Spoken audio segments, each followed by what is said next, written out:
Salt We and just pepper to spent my 5 teeth. minutes trying to figure out an intro. Hey guys, hey everybody, welcome to the podcast. Y'all gotta fucking change this shit up for no fucking raisins. Yeah. We'll just be condiments on a table and just say your favorite Bro, condiment. name 4 condiments that you put on a table every night right now. Mustard, ketchup, relish, ketchup, mustard. hot sauce. Like there's Relish 4 is right there. not a Yeah. standard fucking condiment on a table. You Doesn't said did we a say condiment. standard? No. just said He standard? said he's on a table every night. Well, mine's sriracha, ranch, Mm. There you go. mustard, and I'm just ketchup. gonna say the other 4 condiments to my table. How's that sound? You do what you want, baby. You do what you want. Start it off. Give Look. it to us. Hello, everybody. Welcome to DND404. I am your DM, Tony, and joined with me today are the other 3 condiments on my dinner table. Guys, why don't you go ahead and introduce yourselves, starting with the flavorful Jared. Yo, this flavor is definitely ketchup, and this flavor is a warlock. Armos checking in. And I'm Dan, definitely relish boy over here, and I'm a Minotaur Ranger, a tiny little Minotaur Ranger. And I'm Alec. I play Drell of the Ashbourne, and I would definitely be the ranch. And I'm not talking like that Hidden Valley shit either. I'm talking like that buttermilk. You know what I'm saying? Oh, the good. Yeah. I mean, I'm not dissing buttermilk, but like Hidden Valleys kind of slaps, dude. It's a staple. I mean, Hidden Valley's not bad. Don't get me wrong. I'm just saying buttermilk ranch. Like, you know what I'm saying? Like, Agreed. You know what ranch is like some of the best is Jack in the Box's ranch. Yeah. Like those little buttermilk ranch things. Never had Jack in a Box. Live on the East Coast. What? Never had Jack. They don't in a have Box. Jack in the Box on the East Coast, Bro, we don't have a lot No. of things. bro. You know what? Okay, I will say this. My favorite. We got super off topic with this, but my favorite fast food place has to be that no one else has is Del Taco. Oh, yeah. It is Del the Taco's best, here. bro. We have it. You guys have Del Taco? Yeah. We do Del not. Taco is fucking great, dude. It's the only place you get a taco or a burger and a chimichanga in the same place. Well, how about that rundown, Tony? Yeah, you know the deal. Before we give you the recap, we got to give you the rundown. And my rundown today is going to be the same as it has been the last few episodes. Call to action. I want you to rate the show. I want you to like the show. I want you to tell your mom about the show. I want you to tell your teachers about the show. I want you to tell the angry guy you honked your horn at a red light while listening to our podcast, but you got mad at him and had to rewind to 5 seconds because you cut you off on a merge lane. Tell him to listen to the podcast. And if that guy is listening, fuck you. Don't cut people off on a merge lane, bro. That's just rude. It works like a zipper. Moving forward from my road rage that I had earlier today, Jared, do you have any thing to run down? Respectfully. Rundown. Respectfully. Give us a shout out. Someone give us a shout out. We need it. We're begging you. Yeah, unlike that guy in the fucking Hyundai Elantra. Fuck you, dude. Sorry. All right, you go decompress. I'm just going to shout out our Twitch. Go follow us on Twitch while Tony decompresses. Hopefully one shot's coming soon where maybe Jared might DM. Yeah. I wanna. DM. Give me a time to shine. Find I'm a out bloom. soon. Oh, you about to bloom with that new spell of yours. Let me tell you. Yeah. Oh yeah. What's the spell, Jared? I can't tell It's a you. secret. I'm just going to play Warlock and Eldritch gonna be Blast so good. everything. Oh, there's into, gonna be a like, lot of fucking lasers being blasted. Okay, for sure. Alec, Good old Alec, you should send bolts. us off into the recap. Yeah, our Twitter, dude. Make sure you guys follow it, okay? It's the fucking best. And if everyone who listened to this podcast listened to it, we'd be up there in the follows, all right? So We just do want it. to interact with you guys, and best way we can is for you guys to reach out to us, and we can fulfill whatever kind of thing you think we're missing out. We're playing Missing out games on, in so- Discord soon. Come join us. Oh yeah. Yes. Yes. we are All definitely the yeah, doing my this. vote is Among Us Honestly, because I If you're am listening to super this- good at that game.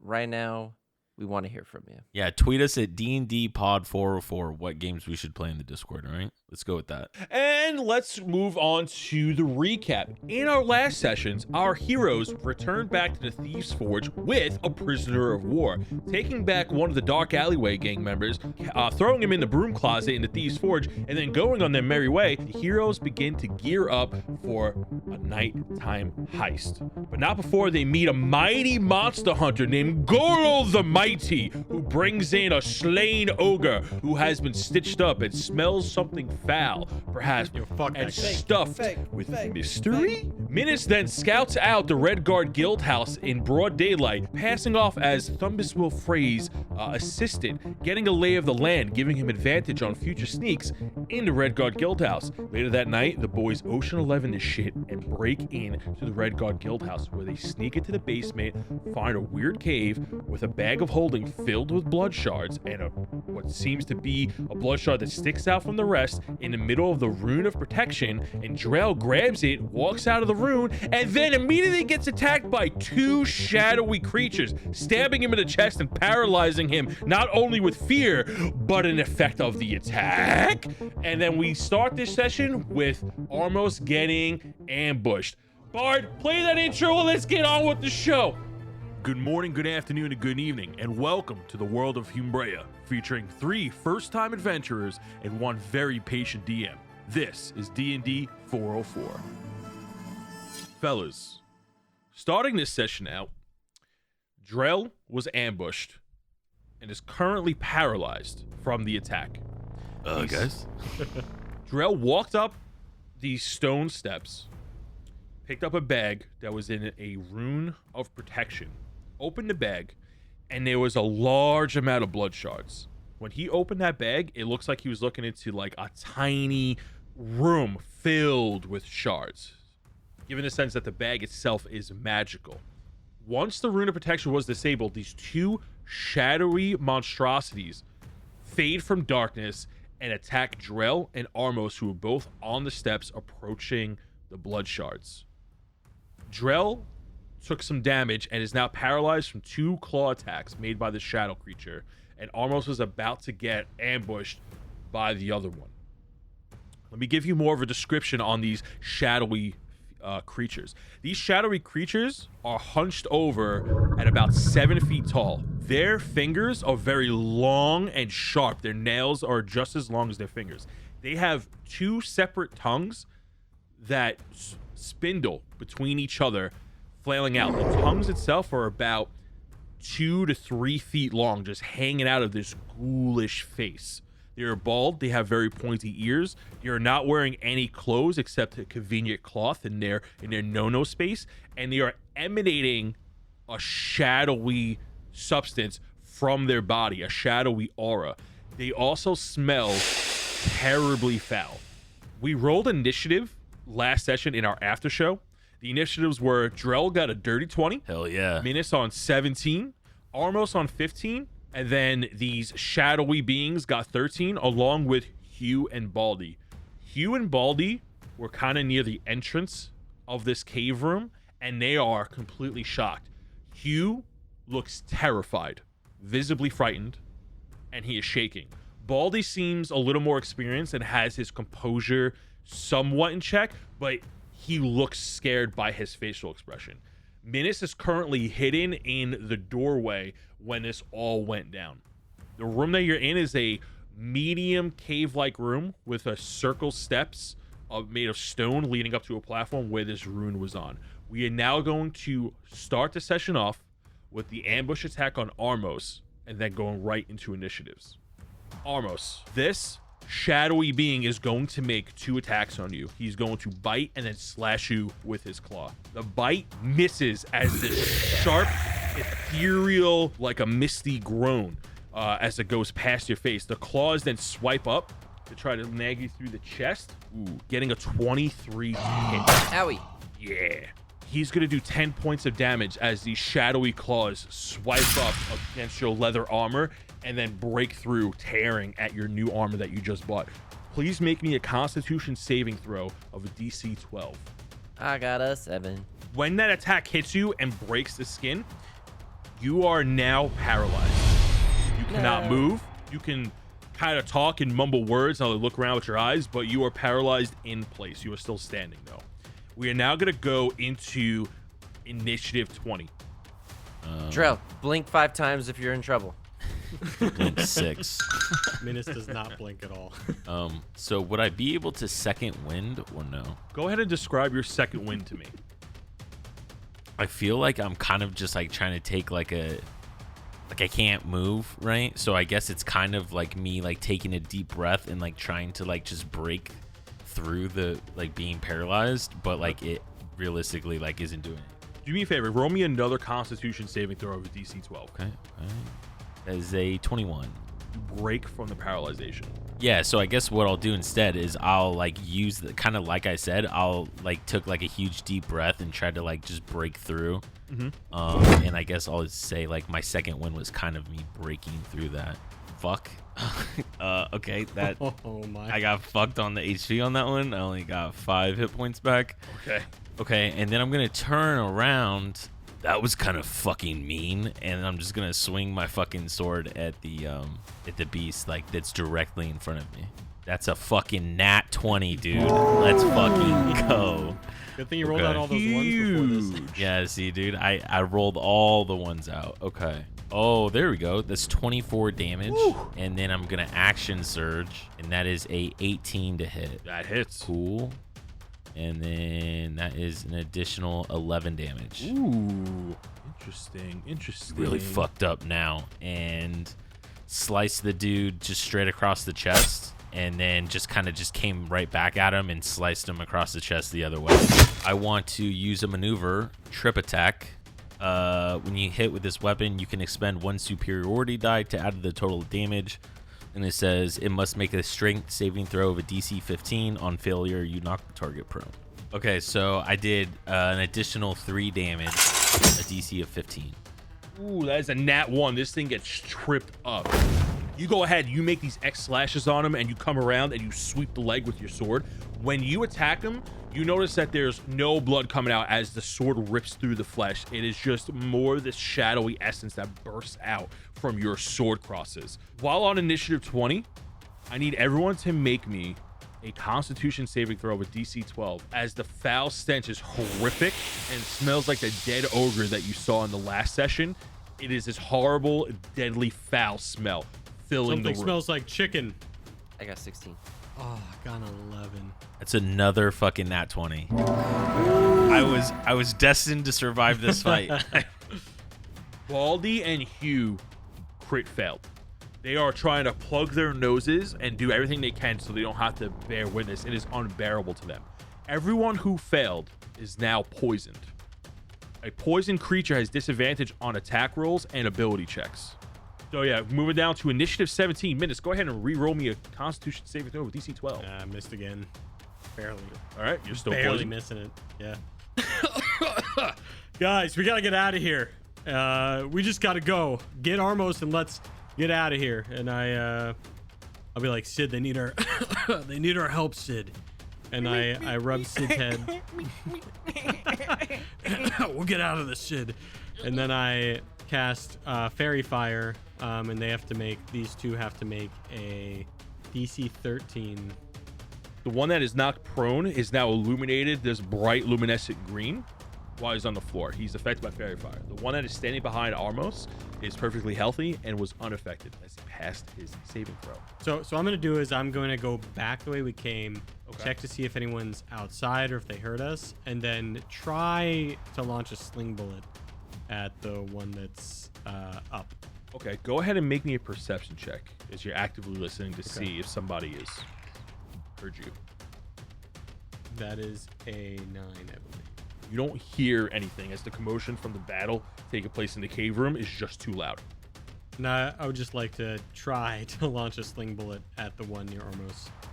I got an 18 and a nat 20, so the 18 will do, I think. That'll hit, pig. That'll hit. Pig. That will do, pig. I'm a bull. Cow. Not a cow, I'm a bull, bro. Stag. Stag. You're like a doe. Yeah. Calf. Calf. I'm not a baby, even though I look like it. Roll for damage. So that's 6 points of damage with my sling, and then my swarm is gonna do 2 points of force damage. Nice. Go ahead and describe that for me. I'm just gonna say like one of the, I'm like getting my sling ready and like swinging it around. One of the little ones was like crawling on through the rock out of my sling and got in, and like launched itself to attack as my bullet. 8 points of damage. Nice. This sling comes hurling from the entrance of the cave, from the mist that shrouds the entrance, and it just binks him in the head. It goes, "Bleh," as just 2 tongues go flap in the wind. And then I'll attack again because I'm 5th level ranger now. Ooh, extra attack, baby. And that's going to be a 15 to hit. With this shot, you just barely grazed his shoulder, and it just like kind of just like goes through this shadowy aura on his shoulder as you just barely get that bullet onto him. And that's 9 points of damage with the second attack. Wow, the one that almost missed. Yeah. I accidentally hit in like a vital spot, you know? Yeah. Oh, it's my bum shoulder. No. Yelling at these guys to get the fuck out of here. We are gonna move to Armos's initiative. Armos, you are currently paralyzed, so go ahead and make me a Constitution saving throw of a DC 12. 18. Ooh, you are you are no longer paralyzed, my friend. Go ahead and take your initiative. Oh man, I have so many choices now. This is awesome. Drell looks at Armos and he just nods. I'm gonna Misty Step over here. That's the wrong way, Armos. Oh, you wanna leave? Is what you're trying to do? Yeah, I got. Oh, you trying to get out? I'm trying to get out. I mean, Drell's I can hit him. pissed, bro. I don't know if Drell's gonna be going anywhere. I'd like to remind you guys that you have 2 halflings with you. Yeah. Okay. That's what I thought. We got this. All right, so I'm gonna Eldritch Blast both of them because I'm level 5. What? That's right. Interesting. Oh yeah. Yep. Eldritch Blast now hits 2 targets. Oh, okay. Cross to the streams. Go ahead, So bud. there's 16 to hit one, Hits. and then damage is 11. All right, so you shoot a blast at the one that's not prone. So then the other guy, I'm gonna roll for. That's a 25 to hit. That hits. God damn. And then that is 9 damage. So, and they both get knocked the fuck back. Okay, you go ahead and you hold out your hands. You give them the double finger guns Eldritch Blast, and you shoot these 2 shadowy figures away. The one that's not prone, the one that was in front of Drell, is looking very beat up. The shadow is like trying to mend and reconstruct his body, but it's having a very hard time holding everything together. He gets slid back 10 feet up the stairs and off the pedestal while he's on the floor, and he's still not prone, and you hear like these terrible sounding groans. These are very like bassy. They kind of sound like ghosts. There's like every time this thing yells, it echoes immediately. The other one that's healthier, the one that was in front of you, gets knocked back 10 feet, manages to stay on his 2 feet, but he has like a huge hole in his side where you shot him with the Eldritch Blast. Those guys, do you think they'll kill him? Or should I finish that dude off on... Should I just finish him off with the good old Reginald? Oh, I'm ready to go. He tightens his bandana little from the back. He goes, I'm feather ready. in his head? Send me in. Send me in. Oh yeah, you could. All right, I give him a little butt scratch, and I'm like, get in there, bud. And then he goes use Hell's Rebuke on. Reginald goes, all right, I'm ready. As you scratch his butt, it twitches as he leaps off your shoulder onto this shadowy creature, and he goes, and a huge fireball takes the place where Reginald was as he appears back on your shoulder. He needs to make a DC saving throw of what, Armos? So it's 6 plus 8. That is 14. He passes. As Reginald goes to explode, he like rolls out of the way. The way he rolls is like a bunch of shadow like rolling on the floor. He's very hard to see as he moves. He's gonna go ahead and take half damage. So then I roll 2d10 and he takes half, correct? Yes. 17. Wow. My lord. That'll Been do. rolling the high on those d10s, mate. 17 half is... He takes 8 points of damage, and as he's rolling out of the way from this fire blast that Reginald left behind, on his last tumble, when he thinks he's safe, he just evaporates into thin air. That a boy, He's Reginald. down. Yeah, you know, that's what I'm talking about, man. You know, finally get to see some Wait, of my stuff. that finished the thing off? That finished the thing off. I give him a little fist bump. Gives you Way a to fist go. bump back. Yeah, you know, I do what I do, what I do, what I do. I mean, if he was still there, I'd probably eat him, but you know, it is what it is. It is going to move to Initiative 13, which is the shadowy figures, and Huey and Baldy. So Huey and Baldy are scared. They're trying to plug their nose up, and it's hard for them to focus in this scenario. So they're kind of freaking out and calling out for help. They're like, oh, guys, I can't see. It smells so bad in here. Oh, God, jeez. He was like crying. He's like, I don't know what to do. He was going to make a movement towards Drell. Baldy's going to move behind Armos in the hallway in the entrance. It's going to pass to the shadowy figure's turn. The shadowy figure looks at everything in the room, sees that one of his companions has just faded away. He looks at Drell and sees the bag on his hip. Using a bonus action, he disappears into the darkness, Coward. reappearing behind Drell. It would scare away. He's going to make 2 attacks on him. Does a 16 hit. It does. He misses with his bite Oh, as he tries to get you on the back and then hits you with the claw. Claw does 16 points of damage. I need you to make me a Constitution saving throw of a DC 12. okay, so 16 points of damage. Yes. Constitution saving throw. That is a 23. Ooh, you pass as this claw slashes up your back, leaving a shadowy trail left in the wound. You wince for a second as you feel the paralysis creep up back on you, and then you just like shake it off. I also want to riposte his bite attack. Yeah, go for it. Fuck, I don't think that's... Oh, I'm gonna use my inspiration dice. I'm doing it because I'm fucking tired of these things not fucking working. Let me try again. Oh my god, it's even worse. Does an 11 hit? 11 does not hit. Fuck! Oh, Alright, no. fine. As you go to attack with the riposte, he sees the attack coming and like moves his body around your weapon as you try to slash through him, and the shadows just morph around him. Alright. That's going to be it for his turn. It's going to move back up to round 20. Drell. God, I want to leave, but I just don't feel like this thing's just gonna let us walk out of here. I'm gonna be like, oh, so you dodged that one, but can you dodge this one? And I'm gonna just fucking try to hit him again. He replies to you and he goes,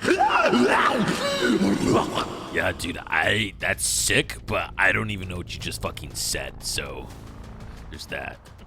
Fucking A, does a 12 hit? 12 does not hit. Fucking Christ, dude. Oh no. Okay, looks like you were able to dodge that one too. He Got is this. spitting on you profusely as he's like shrieking at you. Almost, this guy's like super slippery, be careful. And then I am going to bonus action go into a rage. And that's my turn. It's gonna move to Minus's initiative. Minus. I guess first I'll use my free action to just like yell at these guys. Hey, do you guys have this covered, or do you need help? We got this. Hit him. No, don't listen to Armos. Fucking hit him. Hugh goes, I think we got this. I think we got this. Shut the fuck up. Hit him. Hit him, Minus. Hit him. I guess first I'll ask, how long does this poison last? Go ahead and make me another Constitution saving throw, please. Oh, this one I can do a saving throw. There you go. That's a 19 natural. Your bull-like nose gets used to it as you take out 2 corks from your fanny pack and you go. All right, I got you guys, and I'm gonna toss a sling bullet at him. An 18. An 18 hits. Do I just roll my next one? Yeah, And a 16. that hits. Perfect. What's the damage on that bad boy? The total damage is 14 for my sling, with an extra 1 point of damage from Sid. He is looking quite messed up as you are just launching these pellets and they are just leaving bullet-sized holes in his chest, and he's like wincing as they come through, as they kind of burn him, and he just can't react quick enough to get out of the way. He's like touching his wound and then looks at you, but then focuses back to Drell. Why are you looking at me? I fucking missed, bro. Focus on him. He's hit you multiple times. And then I go behind here and like hide. You see me like peeking out of the door frame. Armos. Yeah. Yeah, I think I'm just Go gonna for Eldritch Blast him because. Drell braces himself. So first one, ooh. So it's a nat 1, but it's a 7 because I got +6. Yeah, nat ones. No. So Okay. I'm guessing I hit Drell with that one. Wait, Whoa, what? whoa, whoa! Hey, Or he hold just on. misses and hits the cave wall. I Like, what the mean, fuck does that? I was I'm aiming saying- at him. No. There's no way. I'm seeing directly behind the guy. There's no way you curve the fucking Eldritch Blast to fucking go around him. Curve the blast. Joe, you're not gonna like me in a second. I rolled a 20. So it's a 26. Wait, like a nat 20? You rolled a nat Yeah, 20. nat 20. Yep. And then Maybe. He's I just rolled like, a yeah, I rolled a 20. so that's 12 damage. You rolled the damage die twice. Oh, I didn't roll the damage on it. So I just, oh my god. Bro, you crit, dude. Like, you rolled a nat 20. I'm That's not why I'm used like, to critting. And +8. 20 So- damage. There you go. Your first Eldritch Blast. He sees it coming, and he turns shadowy for just a moment as it shoots right through him, hitting Drell. Go ahead and roll me damage on Drell, please. Drell, make me a raw luck check because of Armos's critical fail. And you're in the See line if of this fire. thing- My bolts. 11 or 13. higher. What'd you get? 13. You get hit. No, you pass. So it goes right by your head as your life flashes before your eyes for a brief moment. It like singes some of the hair off of my beard. So this shadowy figure sees that you're about to cast Eldritch Blast and is caught on to your tricks. So that nat 1 goes right through him, and he like looks through the hole in his body, and he sees it go right past Drell, and he starts laughing in his own language. He goes, hey, hey, hey, oh, and then you shoot him with the other one. Almost finish him. Fuck yeah. I take out the clicky pen that I have, and I charge it with energy, and I stab him right up in the ear, or what I think is his ear, which hopefully goes to his little brain. And then I click the pen and it says sayonara, and then I drop it. You drop the pen. Well, yeah, and him. As the Eldritch Blast goes through his ear, a large puff of smoke comes out the other side as he slowly fades away into the shadowy remains. Keeping the same initiatives for now, you guys are out of combat. Hugh is looking at the situation and goes, whoa, that was intense. Baldy goes, oh, can you teach me how to do that, bud? I want to shoot little boobity booms. This is why we get paid the big bucks. Woo! Yo, is it cool to come out? And I'm peering over the edge.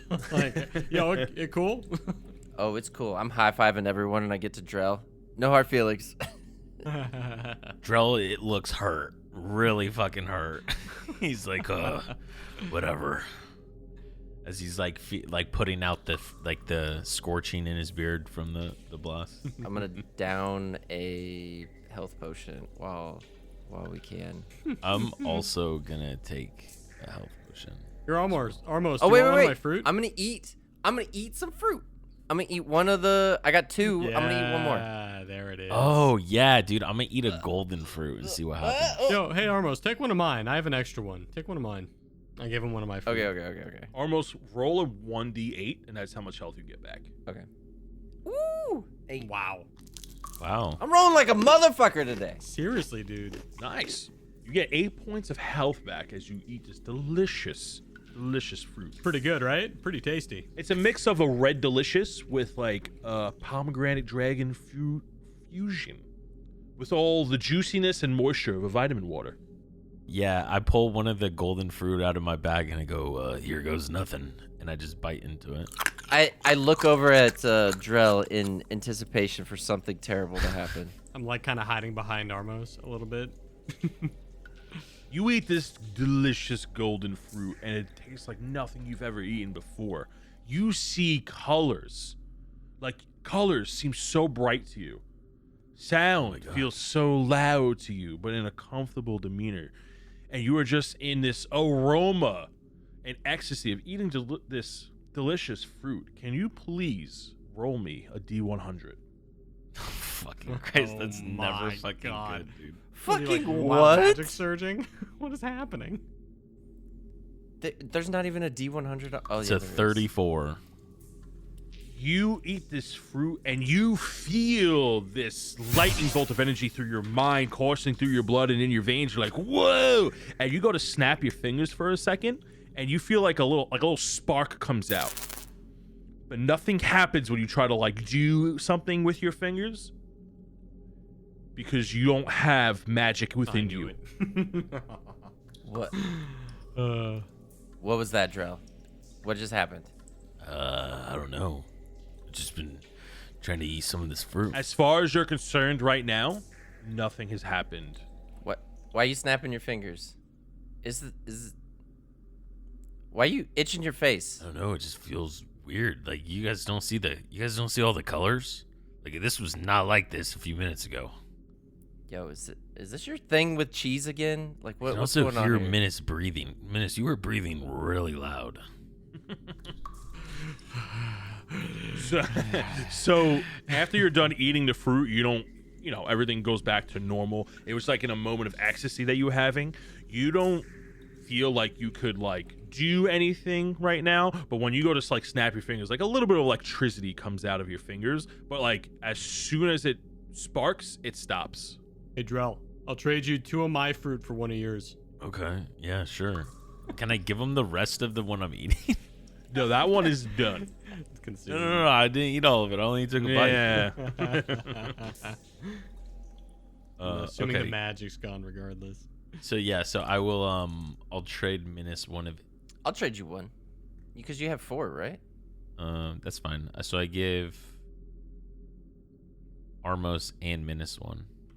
All right. Hey, can I have one of those?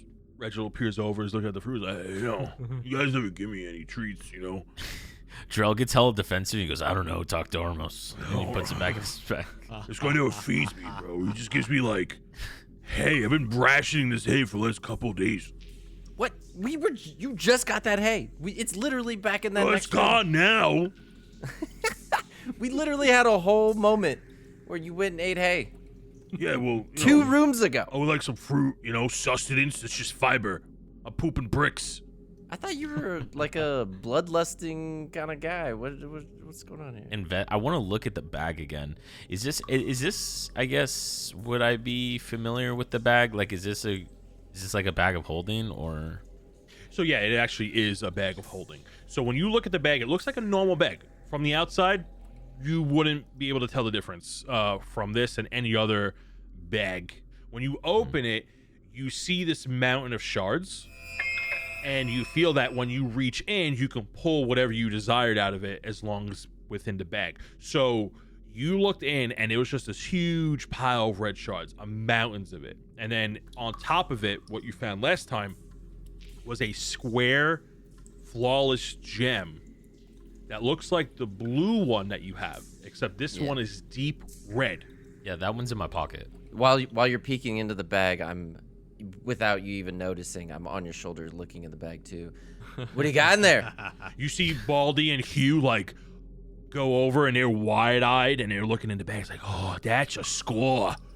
That's the score.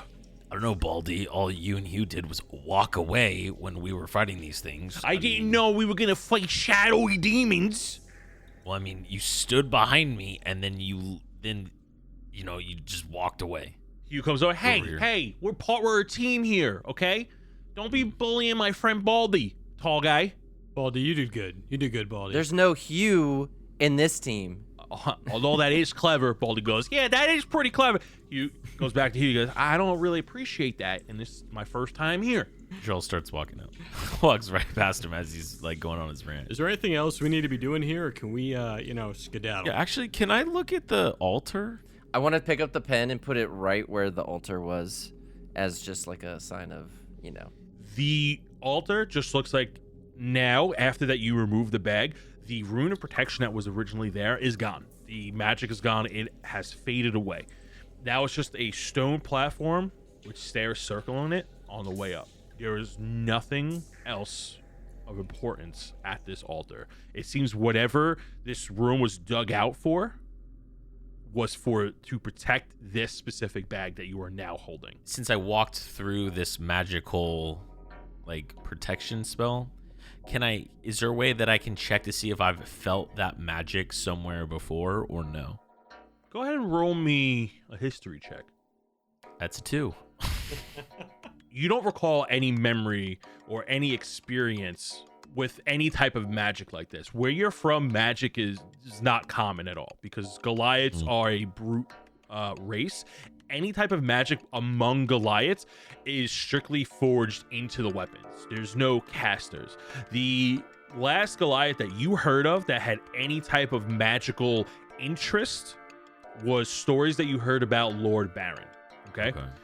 The presence you felt with that rune, though, you may have recalled like a dream where you felt just as safe, like a distant dream that you may have had as a child, or maybe an older memory, but it felt the same. You felt pretty secure while you were in there, but you know that magic wasn't focused towards you. It was focused on the bag. And then I take it those things like spawned because I took the bag out of the spell. So with the 2, you really can't put heads or tails to it. But you know that once you left that rune of protection, these 2 things spawn there. Cool. All right. Well, then I guess I'm just kind of going to make my way towards the ladder. So you guys are now walking out of the cave? Okay. Let me know what each one of you are doing, and what do you want Hugh and Baldy to do? I wanted to talk to our halfling buddies and say, hey, can you help me check around, just make sure there are no secret doors or compartments? And then where do you think is the best way to go? Should we go up this ladder or should we go back the way we came? Hugh and Baldy are looking at you, and during the conversation, they're kind of like looking around. At first glance, they don't really see anything, but what you do notice is that next to this cave on a table is like a religious book. Okay. And then there's like a bunch of boxes and like chests that are just holding generic supplies. Now, you guys also have scrying stones to talk to Jubes. Okay. When you guys leave this cave, you are now hearing Jubes again. Jubes checks in and goes, hey, what's the status in there? I lost you guys for a minute. Hugh and Baldy fill in Jubes. What happens? Like, oh, boss, you won't believe it. We went to this cave, and then there was this pedestal, and then Drell took the bag. We found the blood shards. There's a whole mountain of them inside this bag. And then he walked out, then these 2 shadowy creatures came out of nowhere and started hacking and slashing. But Baldy and me took care of it.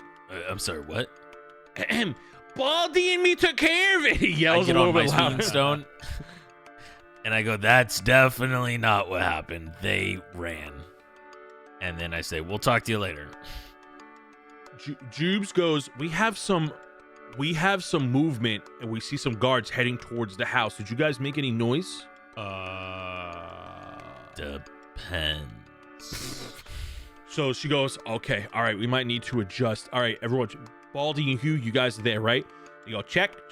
All right, Leslie, I'm here, eye in the sky. You got some movement down below. All right, Band of Bars. Nothing. Band of Bars. No reaction. There's no callback from Band of Bars. I go over to Drell and nudge him. I'm like, hey, Drell, Band of Bars is the one we were really suspicious of, right? Yeah, it was like the weird guy that didn't say anything. Yeah. Huh. Interesting. As I walked out of the cave, I saw the book, and me and books. Close friends. Caught my eye. I go, ooh, a piece of text. Ooh, a piece of text. You go over to the religious book and you start flipping through it. Give me a religion check. Oh my goodness. He's been waiting for one of these. It's a 12. That's good. As you're looking through it, you can tell that this is a book for paladins, a Bible that they would go by. In the front cover, it has a signature, and it's from Treyas Buggs. As you go through it, you see some history about his faith and his religion. And as you keep going, you see some ritual spells. And one of them that sticks out to you is a protection spell. You can assume that with a 12, that when you look at this book and then saw the rune of protection that was in the cave room right next to you, that Treyas most likely laid down this protection to protect the bag. The book also looks very worn and dusty. Probably been down here and it's never really left. Well, good, because it's leaving now. I take it. You put that in your bag. Now, Minus and Joe, you guys are trying to go up the ladder. And as you start climbing up, I need you to give me a perception check. 16 for Minus. Drell got a 3. I'm like stepping on Drell as I'm going up. Drell, look out. Oh, Hey, I hey, can do I'll go it, first. miss. I got this. I got lockpicks and stuff. I got this. It's a door. What do you need lockpicks for? It could be locked. I don't know. Just break it. As you go up towards the ladder, you start hearing some sounds. You hear somebody right above you moving as metal boots echoing on what sounds to be a wooden floor, and it sounds like somebody putting on a suit of armor. You also hear another voice, and you catch like the tail end of a conversation, and you say, "The troops are now in position, sir." He turns and walks out, and you hear the door shut. Yeah, I'm like 95% sure we got fucking set up. Yeah, I kind of whisper back to the guys, "Hey guys, now's our time." And is there anything on the door? Is it locked? It looks like a trap door in the roof. So when you try to you think that there's nobody else above you, you wait a few minutes as you hear the door shut, and then you try to jiggle it. It is definitely locked. It looks like it's locked from the other side. When you go to push, it's like a latch that's holding it down. And we can't see through it or anything? No. It's just a flat wooden door from your perspective. You go to push on it, and there's something like on top of it keeping it down. Okay, so do you guys should I try to break it, or you guys want to go around to the other side? While they're deciding what to do, can I check the chests? Oh my god, Luke Goblin. When you go through the chest, it is generic equipment, like standard infantry stuff that looks very old and worn and not taken care of. Hey, Ormos, you want to come help us figure out what we're going to do to get out of here alive, or are you going to just keep looking in random boxes? Roger, you need something blown open? I got you. If we're gonna go up that way, let's go out in style, right? Get my bolts out? I'm ready. I'm ready. I can blow that thing wide open. What if we have the two guys with us stand lookout? I'll stand lookout with the guys. I'm like peering behind a box through the hallway towards the stairs that we came from initially. Hold on, I put the pouch in my pants again. So this bag's about the size of a backpack. Well, I want to try to make it where they just don't see it and know I have it. Like, is there a way I can hide it? I'm gonna conceal it. So if you want to put it under your cloak, there'll be like a noticeable hump. It's fine. Go ahead and make me a sleight of hand check to see if you can kind of hide it on your person. Kind of make it blend in with all your equipment. It's a 19.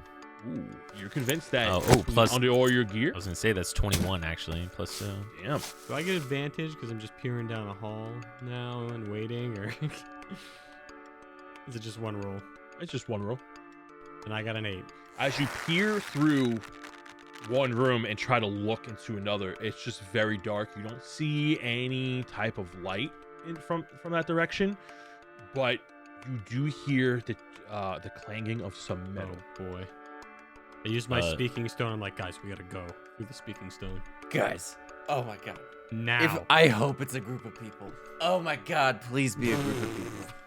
Leslie comes through the scrying stone, and she goes, "We got a large amount of people coming towards the Red Dog Guild House through the upper district." I can't wait. Armos, now! yeah, I look at Armos. Are you gonna do it, or are you gonna keep talking about doing Jubes it? goes, "We've been made. We've been made." So I go up the stairs and I'll cast Burning Hands on the what's that called? Trap door? Go ahead and roll for damage on this door. 18. The door bursts open. As the door bursts open and starts to singe, you see that a red comfy chair has just gone through the roof and then come back down and just shattered. I just start grabbing everyone and I start chucking them up the ladder. I'll be the last one up. Yo, I'm the first one up because I don't give a damn if the place is on fire. Let's go. Right behind the drug. Go up now. And then I'll scale up as well. You guys climb up the ladder into a nice office. There's a fire roaring. You are coming up behind the desk of Minus. What you saw in the last session, this is Treyas Buggs' office. The three of you climb up with the two halflings, and you're looking around the room, and it's set up like an executive office. There are books, there's a rack where a suit of armor would be. You do not see that two-handed sword that you saw earlier when you peered through, and there's nobody in the room. The office is a nice size, but it feels cramped with all these people in here. When you guys come up, you guys are making a bunch of noise as you're coming through the ladder, and the fact that your trap door just blew off the hinges. And you hear from the other side of the main door, "Gentlemen, now I understand we may be getting ahead of ourselves, but I just want to warn you and give you one honest, fair chance. We have you surrounded. I recommend you drop your arms. We resolve this peacefully. What you hold is not what you think it is. You're putting this entire city at danger by taking that bag." I stay quiet. No one's home. No housekeeping. Is there anyone outside looking out the window? When you look out the window, you see a bunch of bushes, and a lot of foliage, like there's like a garden behind them. It looks like if somebody were to be hidden there, they would have plenty of cover, but you don't see anybody. How big is the window? Like a normal office size window, maybe by like, let's say 8x5. At a quick glance, is there anything of note on the desk? There are a lot of papers, a lot of documentation. Given the severity of the scenario that you're in, time is of the essence. Go ahead and give me a quick investigation check. With a quick help action from Huey? Hugh goes in and goes, oh my God, there's all these notes here. You're like, guys, really? Right now? I got a 19. So you're looking around the desk and you're seeing like a lot of budgets. You're seeing a schedule. You see that you also find their schedule for the next week's rotation, which is actually happening at 1 a.m. next week. You see his calendar that he has, and it's like all at the guild house. You do see some like holy relics there, like paladin relics that he may have like put to the side. A lot of chains and amulets. Maybe I'll take one of those while I'm at it, you know? I yell to so he hears me on the other room. I go, "Okay, we'll be right out. We're gonna give up." And as I do that, I try to use like me yelling that to like muffle me elbowing the glass window and breaking it open. Wait, you can't just open it? No, why would I do that? I'm just gonna break it. Like, yeah, no worries. Mhm. As I see Drell do that, I kick over a chair.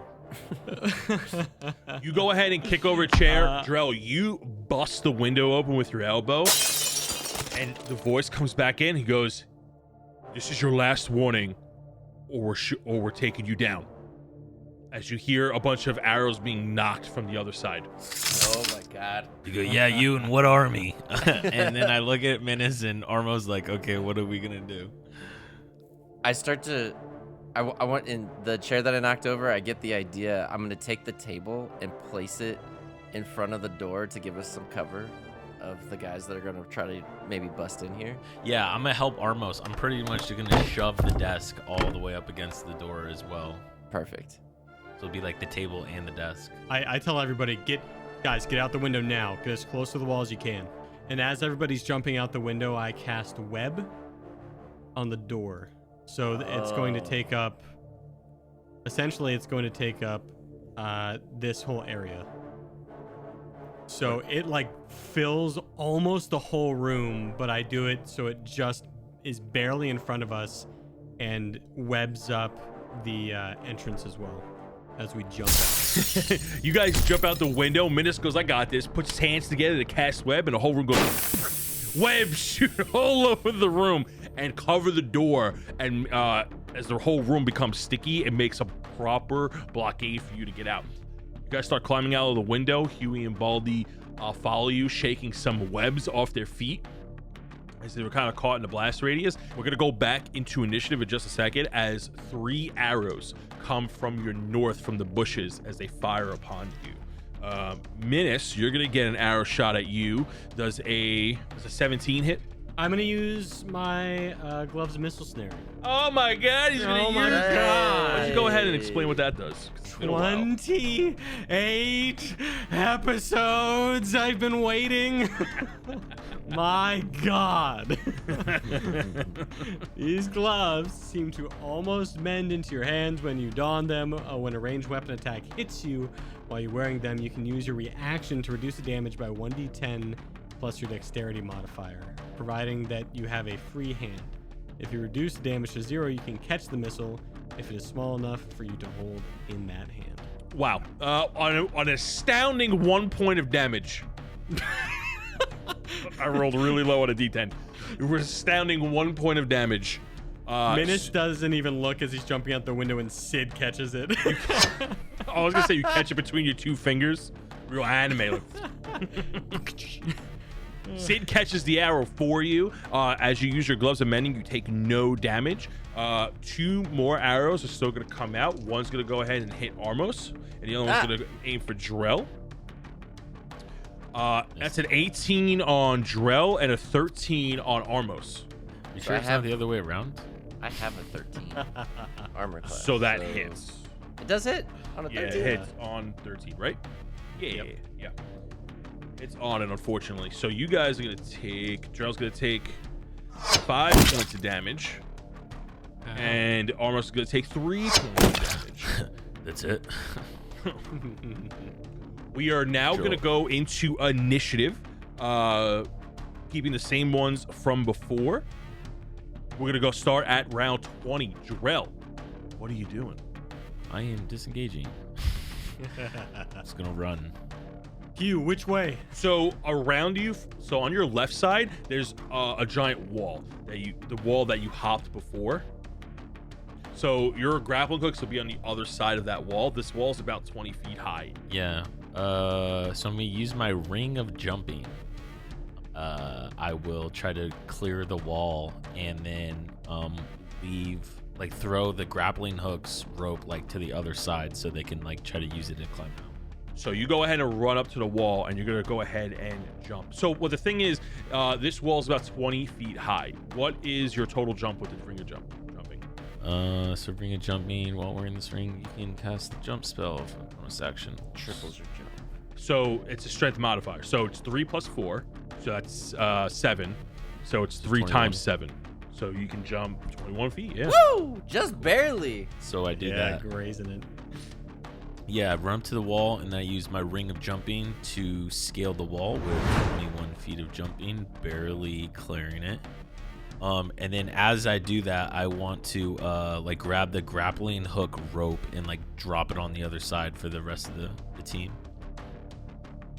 Yeah, as your main action, you can take one of the grappling hooks and nestle in there to make sure it's nice and sturdy and drop down the rope for your teammates to climb up. Sick. Okay.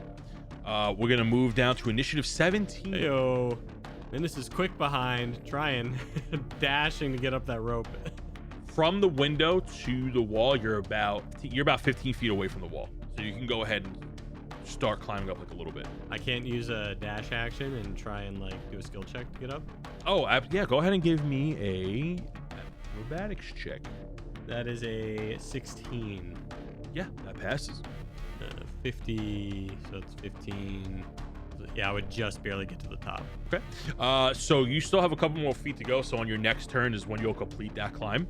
That's gonna be your turn, and we're gonna move to Almost's turn. I walk over there on my move and my action. I Misty step up to Drell, helping him try to pull up the rest of the guys. Misty step is what range? 30? 30. Sick. So you go ahead, you run to the wall, go, and you appear right next to Drell as you kind of put a hand out for Minus to get up on his next turn.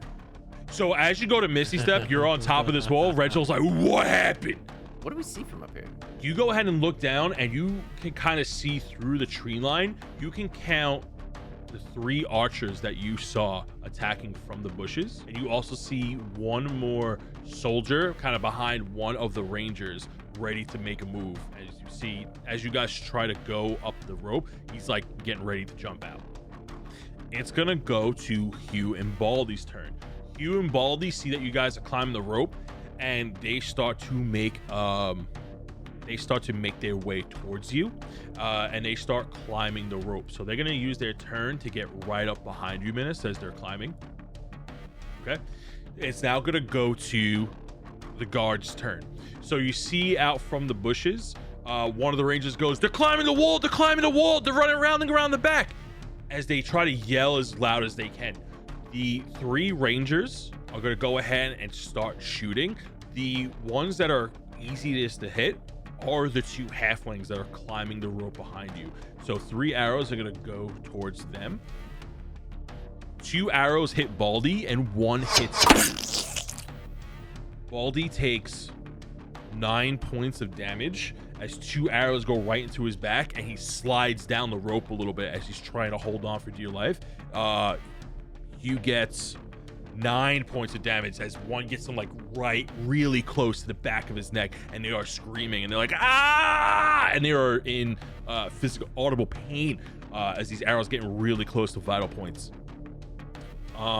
You're gonna see out from the bushes, one of the guards are gonna come run out. They're gonna run out and try to go to the rope and try to like yank it down. Another knight comes out from one of the bushes, so 2 knights are at the bottom of the rope. On the other side of Trace's office, a bunch of knights run out of the back door, entering your line of sight. 6 knights come out. We're gonna go back to the top of the round with Drell. Okay, so I want to grab the rope that has the grappling hook attached to the wall. I want to dislodge the hook off of the wall and then drop onto the safe outer side of the wall using my weight as a counterweight to then launch Innis, Hugh, and Baldy because they're because Hugh is a halfling and Baldy's a gnome, so they're both, you know, lighter. So I want to try to be able to like try to get them up the wall. Go ahead and make me a athletics check to see if you can pull this off first. Your strength, right? That's a 23. Oh, You baby. successfully drop down the other side. Yeah, I just yell hold on as I'm like dropping like on the other side. You drop down on the other side of this wall 20 feet and you bring this rope with you with ease.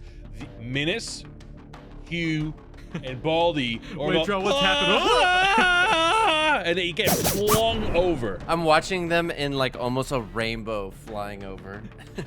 My head goes from one side of the wall to the other.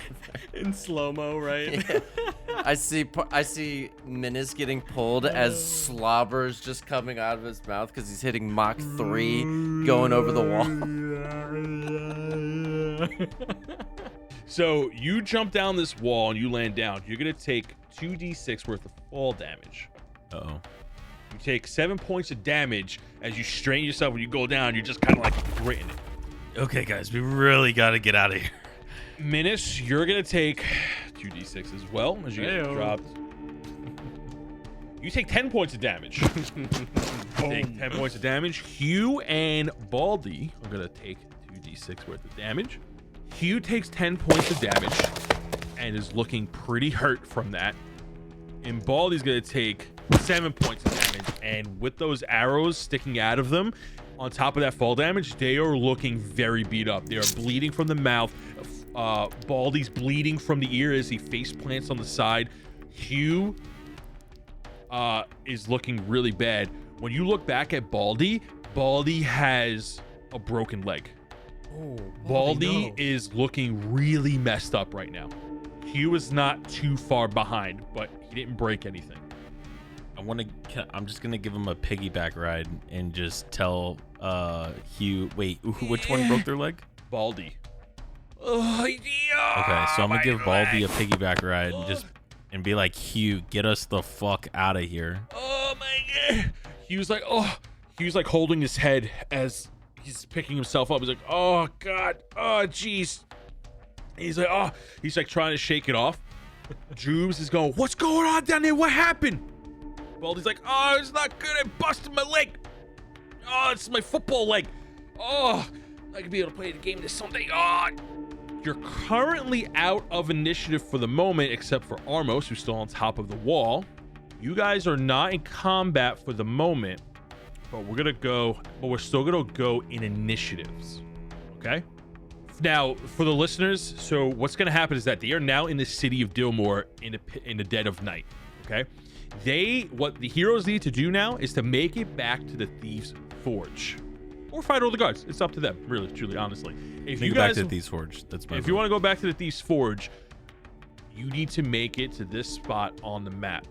So Drell's turn has just passed, so we're gonna go down to Minus's turn. Minus. I guess since I'm in front of everybody, I'll actually just go my normal 25. I mean, I could literally ask Hugh or Baldy, like, guys, which way should we go? We go down Main Street, which is just through that alleyway over there, but he's definitely gonna be guarded. Well, we got no other option, and I start going through that alleyway to Main Street. Okay.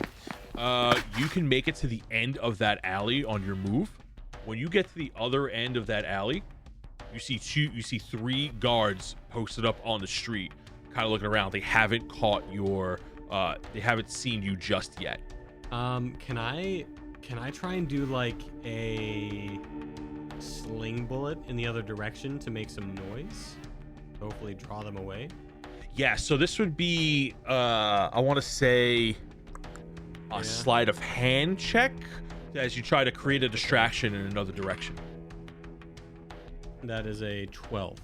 So you should go ahead and you shoot the bullet north, and you see 2 of the guards, and they look in that direction, and they go, "Wait, we heard something over here," and they start to move in the way where you shot. And then I'm gonna wait here for my pals. We're gonna go to Armos's initiative. Armos, high up on the wall. Is there anyone in my blasting radius right now? You see that they have started running out the main entrance and trying to get you on the city side. See how most of you have already hopped the wall.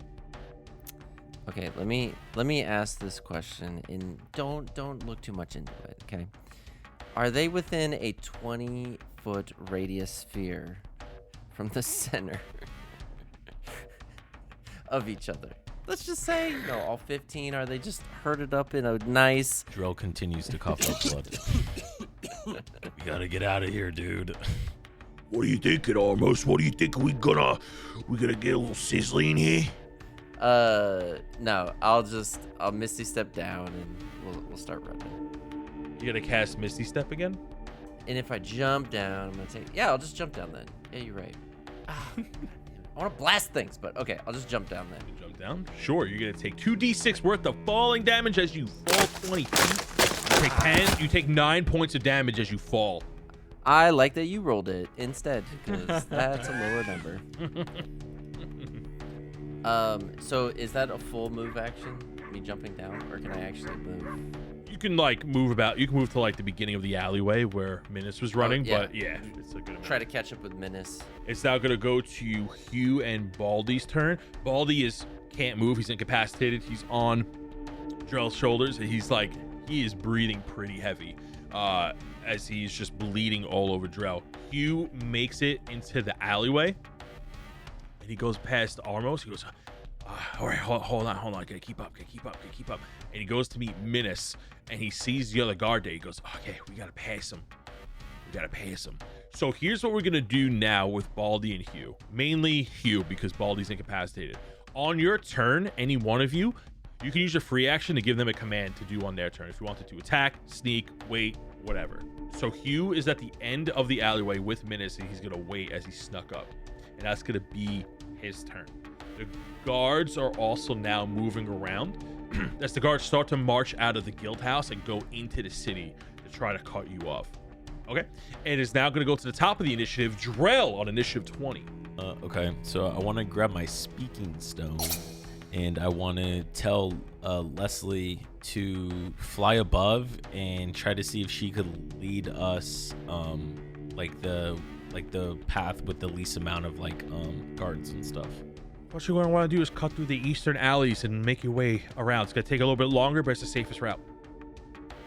All right, so then I relay that to the team once I catch up to them with Baldy on my back, and then I want to look at Hugh and just tell him to hang in there and use a bonus action rally point to try to give him some HP back.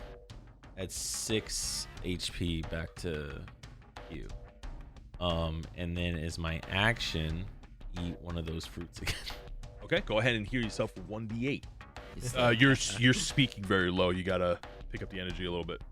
Okay, so then I just got 5 HP That's back, what I'm talking dude. about. Yeah. That's what I'm talking about. Yeah, so, yep. All right, cool. And that will be my turn. My turn, right? So 2 of the guards I distracted and they went the other way. This other guard is walking south. Correct. So I would like to try and just sneak across to the next alleyway. Go ahead and make me a stealth check. It's going to be a 31. Yeah. And I don't know how I would do it, but is there a way I could hold an action to throw a sling bullet farther down the south alley in case one of these guys like falls? Holding an action makes you use an action at the end of the initiative. What I'm trying to do is look for them to fall, and if they fall, throw a bullet as they fall. Okay, so you're gonna make a help action here, and you're gonna help whoever's next sneak across. And what you're gonna do is, when they're not looking at the best possible time, you're gonna tell them when to sneak over, and that'll give them advantage on their stealth okay. roll. Yeah, let's do that. Okay, so Armos, we're gonna move to initiative 15. Remove. All right, so there's this one guy I want to get across. I saw Menace go. I'm gonna follow. Like holding my hand up, like wait, and then I'm Yeah. like now. And then I tiptoe as quickly as I can. do. Okay. Roll for Try to stealth. Make it across. Roll for stealth with advantage. That is a 7, and that is a 13. +5 because you're bandana. Oh yeah. 18. Yeah, +5. You make it across without being seen, almost. Darn right.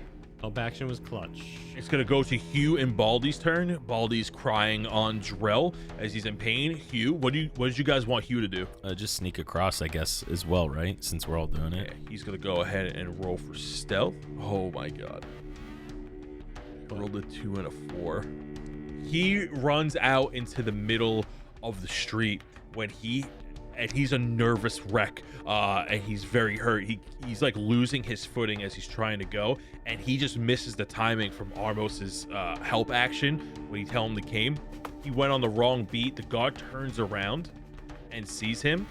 There is also another guard on that roof right there that happens to look down and catches him in his line of sight. Oh my.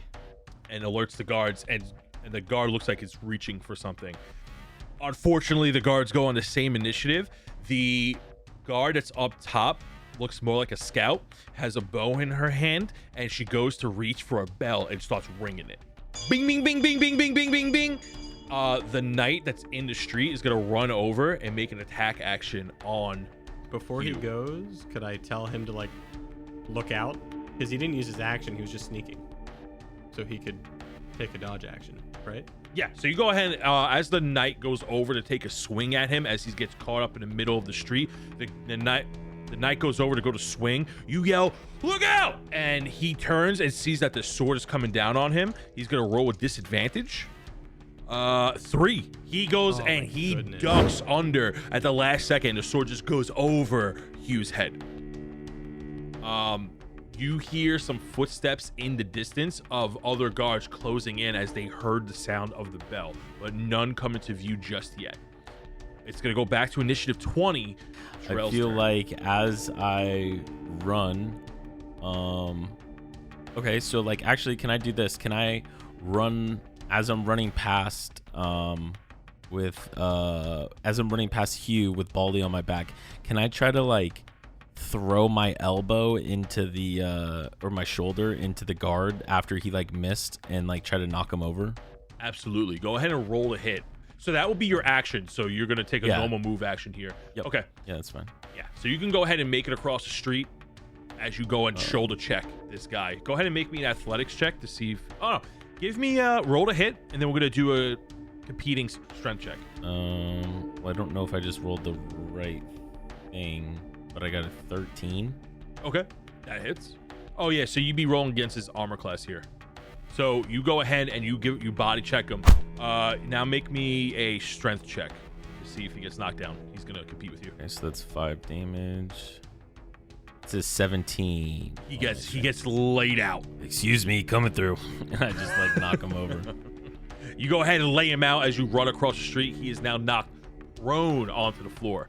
I look at Hugh as he dodged out of the way, and I go, "Come on, man, let's keep going." And I'm gonna burn another superiority die to give him more HP. That's 8. There you go. Yeah. Ooh, Hugh feels really good. He's like getting some of his composure back, and he doesn't have that limp anymore, and he's feeling like pretty inspired to keep up with you guys.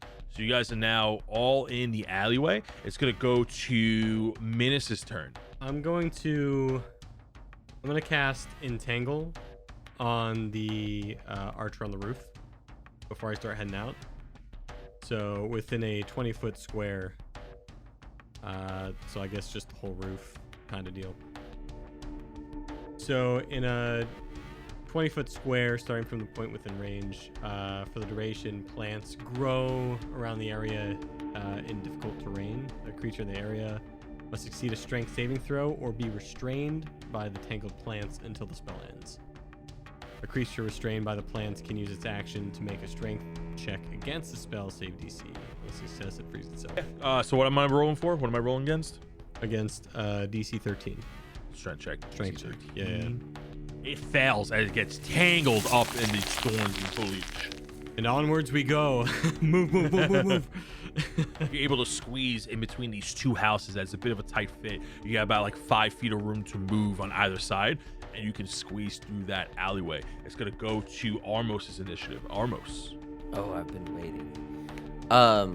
So the guard and the archer are the closest one to us. I'm gonna Eldritch Blast both just to get them the hell away from us, and then I'm gonna take off running as soon as I get done. So Okay. I'm gonna aim for the guard first. Yeah, you got a scout on the roof, and then you got a knight in the street. Oof, that's 11 to hit on him. That misses. Okay. And then the archer on the roof, since it is restrained, then I get advantage. I got a 23. That hits. So Ooh, you then, hit this guy on the roof. Roll for damage. 8 damage and gets knocked back. Okay, so he gets knocked back 10 feet. Okay. He's kind of out of view as he tumbles over the apex of the roof. After seeing the guard come down and try to kill our good old friend, I turn around, I blast the guard, and then I see the archer shooting at Menace, shoot the archer, and I take off running, trying to keep up with Menace. Okay. It's going to go to the guard's turns. You hear footsteps become louder and louder as the streets fill with marching boots, as the sounds of armor clinging in the streets start to echo through the alleyways and buildings. You can tell that you're getting closed in on, but ahead of you, you do not see any guards in the direction you're going. Luckily, Hugh's gonna go ahead and try to get in front of Drell. The knight gets back up. He's gonna move 15 feet towards you, Drell, and he's gonna go ahead and make an attack. Where is Baldy that you're carrying him? I mean, he's on my back. Like, I'm not gonna try to. I'm holding him like a baby. No, he's like. You don't want to cradle him? You're not cradling him? He's not a football that you're running with? He is going to make an attack. Now that your back is towards him because you were moving on your turn, the attack is gonna be on Baldy. He gets an 18. He takes 7 points of damage as the knight thrusts down with his sword and slashes him deep across his back. You hear a fatal scream come from Baldy as he yells as loud as he can, and he passes out on your back as his arms go limp. No. Yeah, you just feel the warm rush of blood dripping down your back as now he's just hanging on there for dear life. The only reason why he's still on your back right now is because you're kind of forcing him to be there. Okay. You hear the sounds of marching boots come closer and closer to your direction. You guys no longer have advantage on the street, excuse me. As you move closer and closer into the alley, it's going to go back to initiative 20. You have a guard right on top of you, Drell. God, I want to just run, but he can just follow us. Yeah, I don't have anything. I'm like running low on everything, and I'm low HP as well. Yeah, I'm just gonna dash action to try to catch up to Venice and Ormos. When you guys make it to the other end of that alleyway, you can see that you can go left or right as there's another, like the edge of a wall is blocking your path to go forward. You can hop that wall if you'd like, but you hear Leslie come over the scrying stone. It's like, I'm gonna head south from that location. They're gaining up on you. We're gonna move to initiative 17. Minus. This isn't good. Oh my god, this isn't good.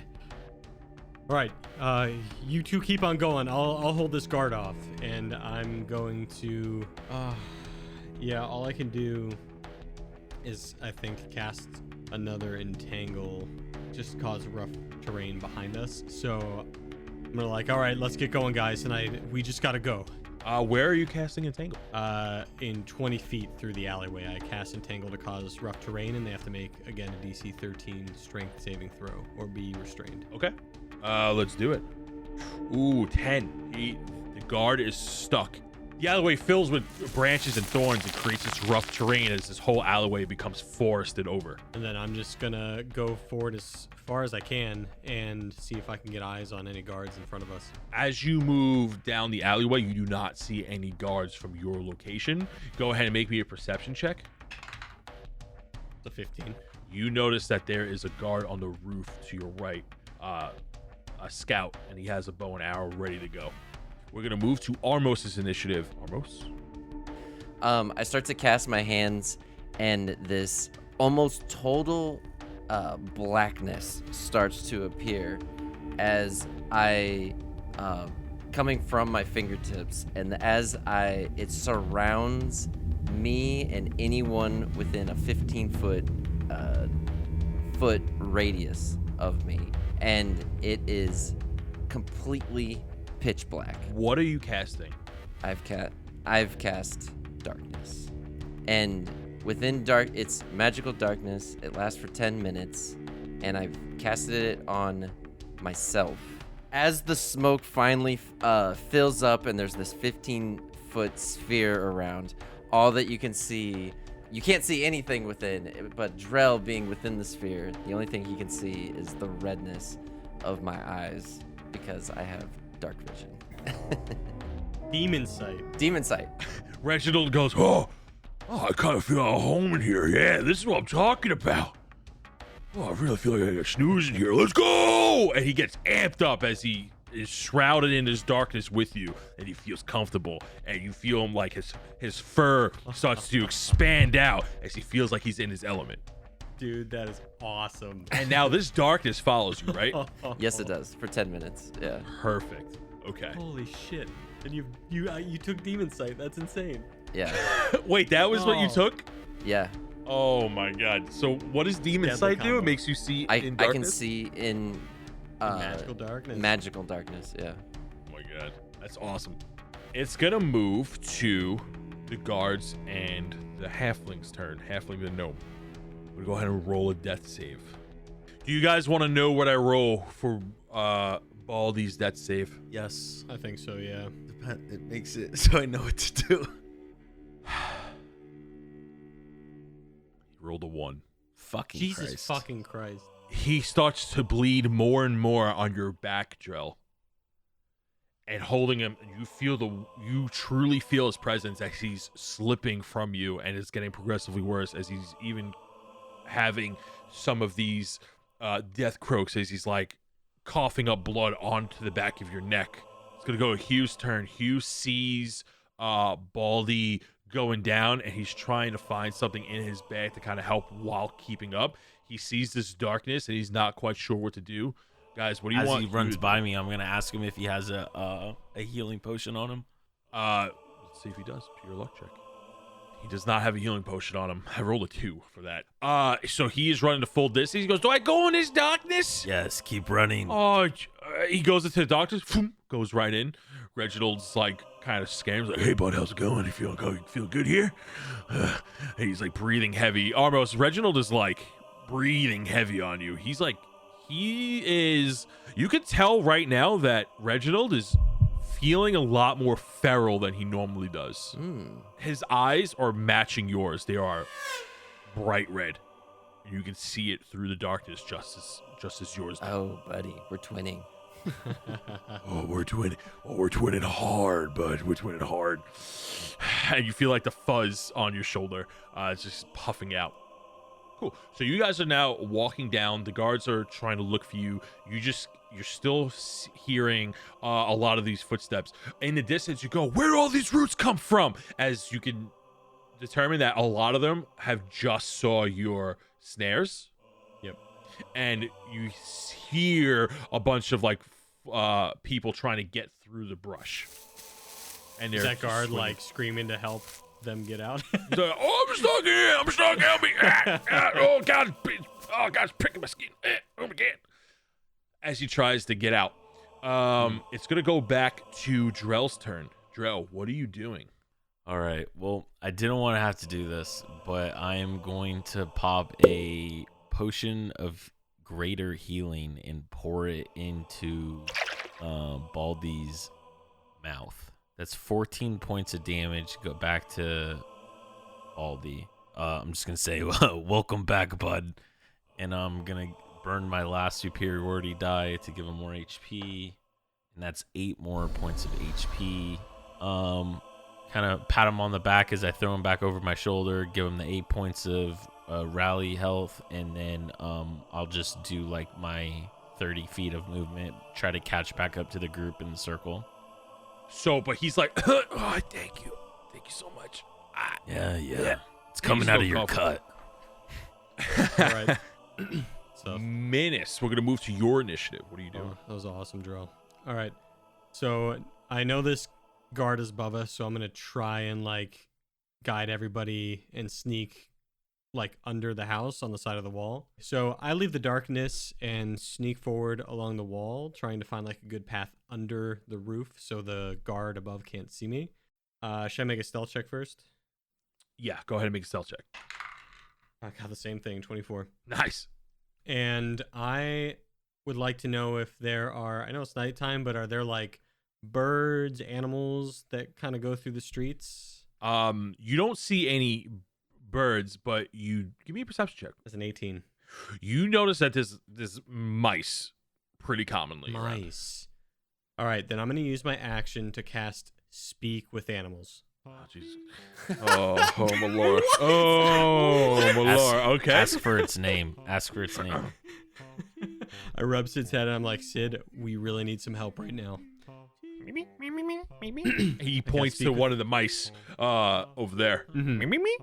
And I lure it over and I say, hey, we really need your help right now. And I would like to make a persuasion. And essentially what I'm trying to do is I like to persuade the mice to help us and go like bite and distract the guards. Hey, buddy. And I put some like bread out for a mouse. Oh, what is that? Oh, is that some bread? Hold on. A mouse hops over to you. Oh, it's pumpernickel. Oh, interesting. Hey, what's going on, buddy? Hey, Menace, what's your name? Bartholomew. Bartholomew. Wonderful to meet you. Hey, Wow. we're in a bit of a pickle. Oh, this is really See, bread. This is great. We Right, bro. are being chased by guards Yeah? that want to destroy all the cheese in this town. What? And they're trying to, you see my buddy over there? And oh wait, he can't see through the darkness. My buddy is in the darkness over there. There's magical darkness in the middle of the city. Yeah, makes good sense. Yeah. One of my buddies is a were-rat. Where who? He's a rat like you, basically. Oh, nice. Anyways, could you help a fellow rat out?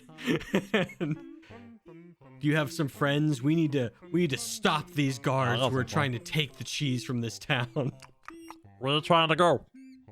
Leslie, where are we trying to go? Where's our next step? Leslie comes through. He goes, you want to keep heading south and then head westward. There's a guard on top of the roof once you turn west. Looking around. Be careful. Great, over. And I relay that to this little mouse. All right, so we want to head south. Okay, which way is south? Because I'm a mouse. That way, and I point down Okay. the street. So what you want me now? You want me to bite somebody? I want you to get all your friends and bite any guards you see. Roll for persuasion check. Oh, I need it. This is a big moment. Persuasion. I have a 0. I was gonna say we should almost persuasion check first to see how the conversation ends up. That was a 14. Yeah, all right. You have any more cheese on you before we go? I think I should have cheese on me, right? Yeah, you would have cheese on Yeah, you. I give. Absolutely. Oh, wow, buddy. this is great. Oh, Swiss, that's my favorite. Hey, rally up, boys. And you see a bunch of mice from the street go down, and they head south down the alleyway, and then they disperse in the cracks. And then a few moments my go by, God. and then the guard that was on the roof that Leslie just warned you about, you go, what god, oh god. All right, boys, move out. It's gonna go to Armos's initiative. Armos. Okay. Then I take the rope, I tie it to these 3 so that they don't ever get lost ever again, and then full move up. You manage to sneak past the guard that's overlooking that alleyway and meet up to Minas. It's gonna go to Initiative 13, which is the town guard and you and Baldy. So the sounds of footsteps are still pretty close by, as you can tell that some of them have gone through the rough terrain that Minas set earlier, all those thorns as they're chopping away, and you hear the footsteps closing in behind you. When you look out, well, Armos, when you look behind you, you can tell that there's about 5 guards about to turn the corner, but they don't see you just yet, as they're just making their way to you. Baldy's still on Drell's back, so he's not doing anything. He's hanging tight. And Hugh is going to go ahead and run down. Well, Hugh is actually holding on to Armos for dear life and is just following his commands because he can't see through this magical darkness. So we're going to go ahead and go back to Drell's turn. Right. Yeah, I'm just going to move. I'm going to just run. I'm going to use my whole turn dash action. Get down the road as fast as I can. Go ahead and make me a stealth check. 16. Yep, you are undetected. You T-pose up against the wall, going your way down the alley. I'm telling you, dude, I'm Crunk from Emperor's New Groove, dude. Just fucking. We're gonna move to Initiative 17. Minas. Oh, I walk down, briskly sneak down the alleyway, and look forward, watching horrifically as the mice attack. Oh God! Oh, what a world! What a world! I briefly catch eye contact with the mouse, Bartholomew, that I talk to, and I just give him like my hand to my heart and then a little salute. Melora speed, young cow, as he salutes back to you from the distance. And then just continues eating the guy. Yeah. Oh God! My nibbles, my nibs. Where to next, Leslie? Leslie comes in through the scrying stone. Lost communication with Jubes. You need to keep heading down, keep heading south, and then head west down that alley. And then what you're gonna do is you're gonna keep heading south, go past the fountain, and you should be home free. And then I wave to the guys to move forward. Armos, it goes down to your initiative. It's your 15. You move up with Minas down the alleyway. What else are you doing? Is anyone in sight that needs blasting? Not that you see. You just hear one poor soul getting eaten alive by by rats. Good. Remember that mousetrap we planted? And you see- Oh my God, dude. The hero we needed. Okay, so now we're gonna go to the guards and Gnome's turn. So Baldy is just doing his thing on top of Drell's back. He goes, "Hey, oh man, I can really go for like a waffle cone right now. Oh God." Oh, really? That's, yeah, same, as I'm like coughing up blood too, but like, I'm pretty sure he has more hit points than I do. Yeah, okay, we'll be right on that. On the scrying stone, some bad coughing. And it's not coming from Leslie, it's coming from Jubes. As she finally starts to talk on the scrying stone again. It's like, oh God! Oh, they caught us! They caught us off guard! And she's coughing up something foul. But where, Jubes? Where are you? I made it. I was able to make it to the knots. I think I lost him. And she is speaking very lightly. All right, we'll meet you back. We'll meet you back there, okay? And it's just, you just hear some more coughing. Just before it stay goes safe, quiet. Jubes. We got this covered. Yeah, you got it. You got it. Going back to Drell's initiative, you look down the main street as you are coming out of this awkward alley that they did not expect you to go to. Well, they weren't checking at first. You see that you don't see anybody in the street. As it's pretty late at night. It's almost like 4 in the morning now. And although you see some lights in the street from the neighboring houses, you do not see any guards or any people in the street. If you guys make a dash action right now, you'll be able to make it out of the upper district. Absolutely. Before I leave, I dap up Bartholomew. I'm like, thanks, man. Yeah, no problem, man. You got any more cheese? We can make more deals. You know what I'm saying? Oh, baby, yeah, I'm with you. He looks. See you around. I'll see you around too, man. And he looks at Drell and he pats his ear, kind of like a sign of acknowledgement to Drell. And goes, See you around, brother. and he scurries off. What the fuck is that guy? What does that mouse just wave at me? That's my I didn't- homie Bartholomew. I was gonna say I didn't see any mouse. I don't know what you're talking about.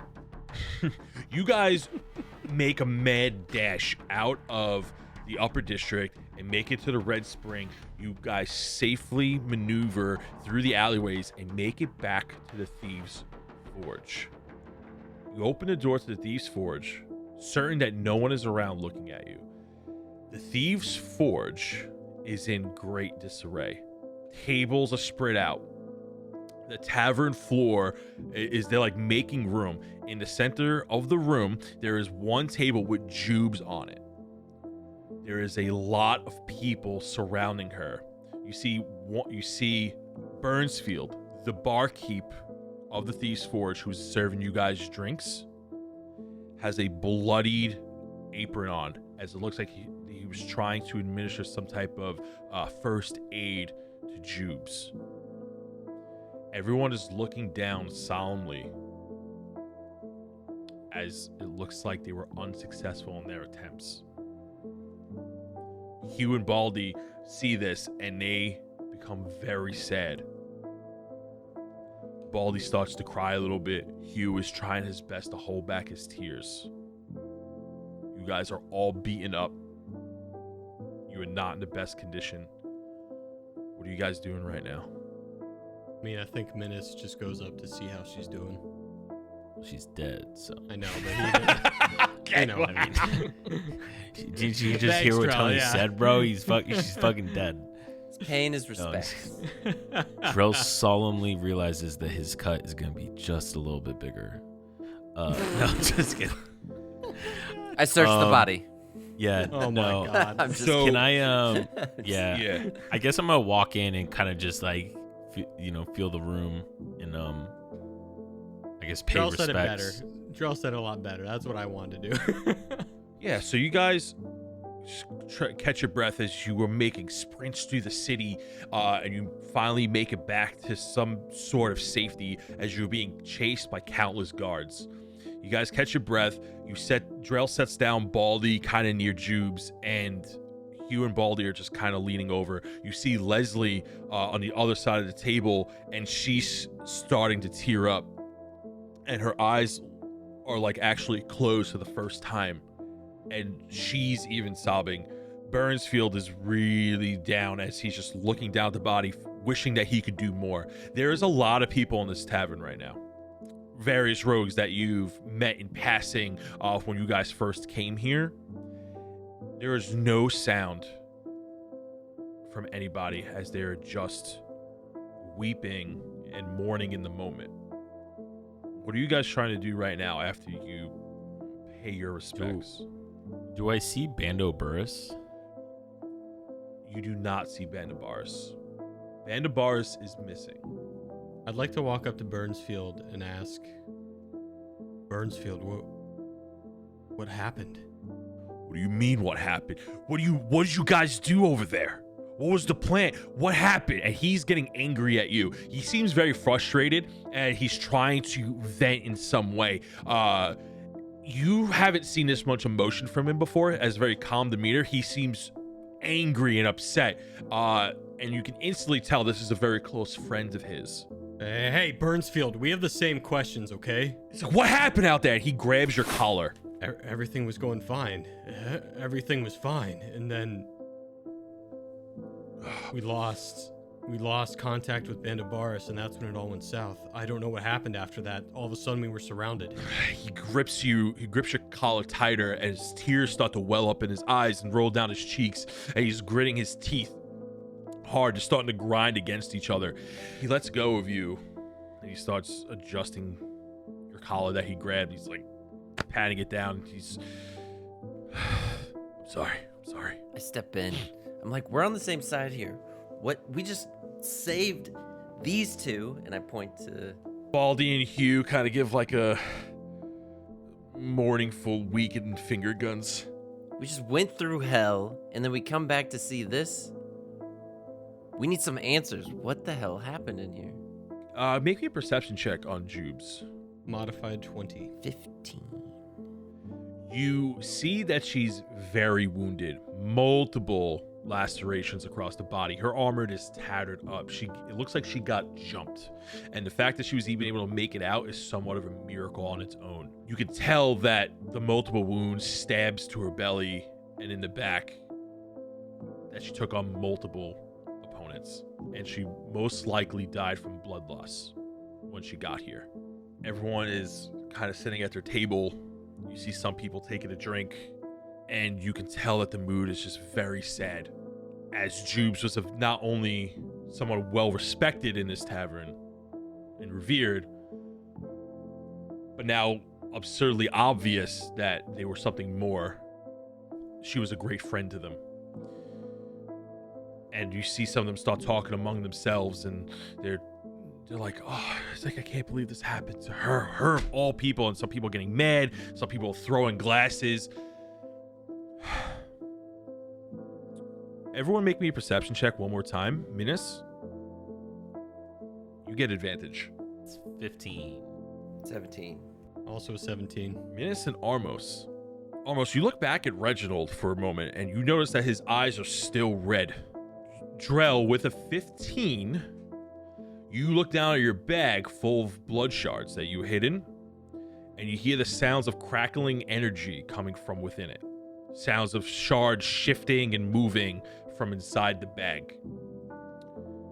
Minas and Armos, right behind Drell, where the bag would be, there's a small rift, a tear in the fabric of reality, as if there's a thin slit opening through in the middle of thin air. Minas, you recall seeing this once before, back when you were in the town of Gilo, when people were there mourning Barry Weinstead. And that is where we'll end this week's session. Drell, look out! Drell's whistling. Ooh. Damn, dude. What a heavy hitter episode.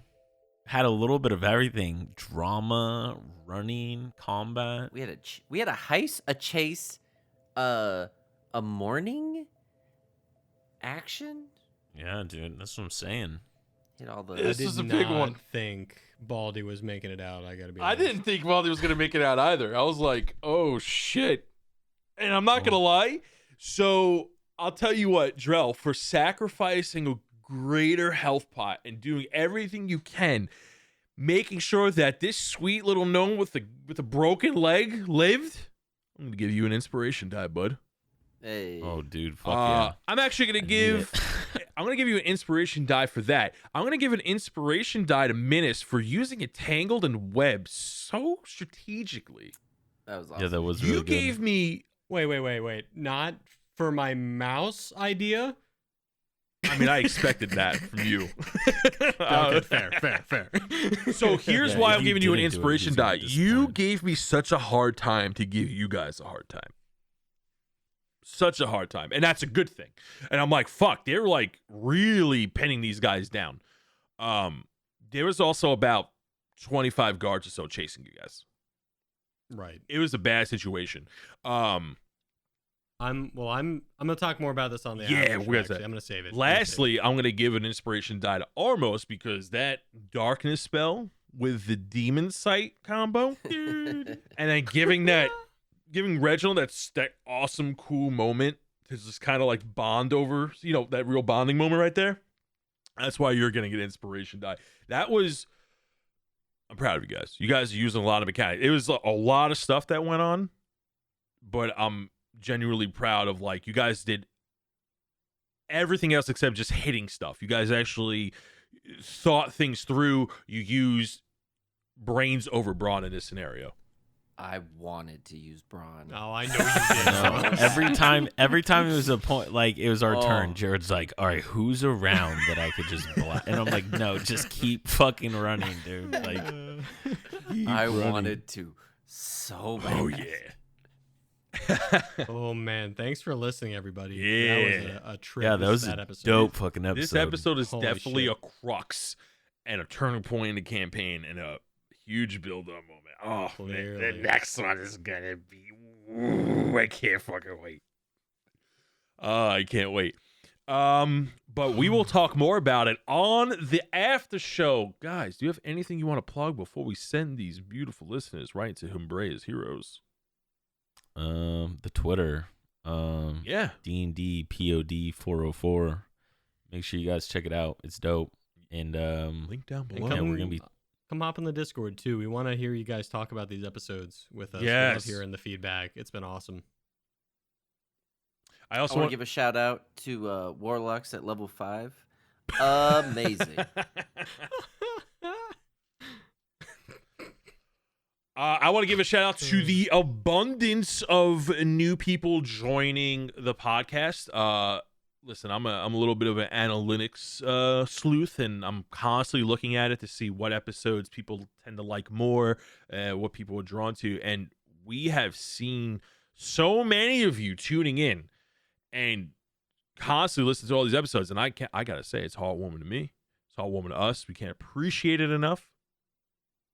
We love you guys for it. We're glad that you're enjoying the show and couldn't be happier. So thank you again for joining us, and happy to have you. And now time for Bye. It's time to thank the supporters of our show, starting with Sidgwick College alumni Ulrich Shieldust. Many of you may not know this, but when Ulrich isn't working at the Forge or playing cards with Leslie, he likes to volunteer his time teaching children at the local orphanage how to smith. His good friend Chet works there, and he can't wait to catch up with him on his next visit. Next are Humbrea's Heroes. Pascal Elliott, aka Charcoal Darts, is a wild magic painter and character artist for DND404. She took on a new student recently. As crazy as it sounds, a giant snake approached her with a newfound passion for illustrations. Unfortunately, she had to ask the snake to leave after mistaking several mouse paintings for the real thing. Next is Man with Glass, famous glass blower gone rogue. Many alchemists have found their laboratory equipment replaced with comically small versions of themselves. Everyone suspects Man with Glass and are getting the pitchforks ready as we speak. Run, Man with Glass, while you can! Now Artemis, a great fighter and bouncer of the Kambuki fighting pits.